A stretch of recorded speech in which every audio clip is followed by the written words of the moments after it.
syntagmatic and paradigmatic relations as concepts in linguistics.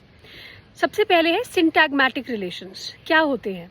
They are relationships between linguistic units that occur together in a linear sequence. They are relations of combination. Simple terms में बात करें, किस तरह से words arranged होते हैं next to each other. जैसे I live in Himachal, तो I के बाद live, के बाद in, के बाद Himachal. This sequence, this combination that we create is syntagmatic relations. So language unfolds in time, so elements must follow one another according to grammatical rules. याद रखने के लिए याद रखना है linear relation होता है, horizontal relation होता है. So it's concerned with order and structure. It is governed by syntax. ठीक है, एग्जाम्पल्स मैंने आपको बताया. I live in Himachal.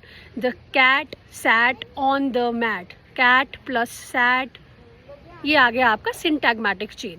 ठीक है.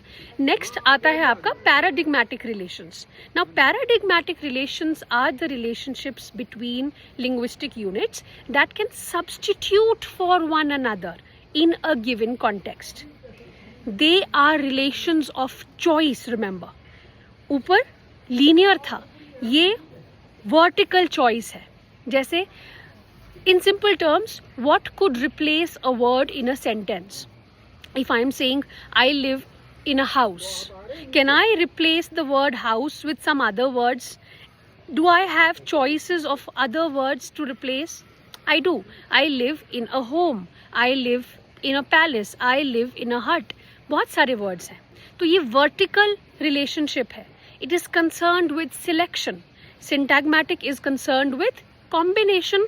This is concerned with selection. It operates in speaker's mental lexicon. It is based on similarity. Function का हो या meaning का हो या form का हो. ठीक है? So again, the cat sat on the mat.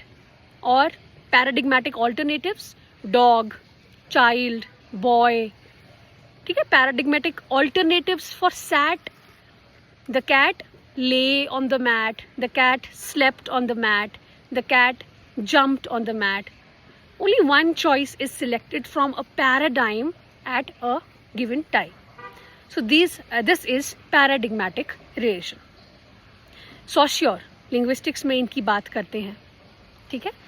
तो एक तरफ combination, एक तरफ substitution. ये horizontal, ये vertical.